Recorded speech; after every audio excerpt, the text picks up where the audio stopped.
Number plate इसकी appear नहीं हो रही। प्लेट छुपी हुई है, लगी हुई है इसको। ये प्रॉपर जगह पे ना लगाने की वजह से अगर नजर नहीं आ रहा क्या लिखा है इसका। ठीक है, आप इस पे भी तैयब साहब देखेंगे कि लाइसेंस है, परमिट है, अगर सिलेंडर है, अपना ड्राइविंग लाइसेंस, गाड़ी की पासिंग और परमिट गाड़ी का दे दें।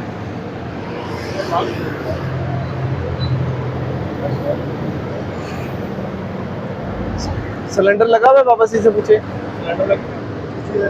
सिलेंडर लगा हुआ है, इसका भी इजाजतनामा पूछेंगे ये ओगरा का, अगर इनके चेक पास है। करें, इजाजतनामा चेक करें ओगरा कान से।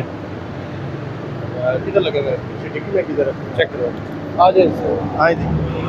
अभी इजाजतनामा देखेंगे तो तैयब साहब इसका लाइसेंस ठीक है इनका, लाइसेंस इनका ठीक है।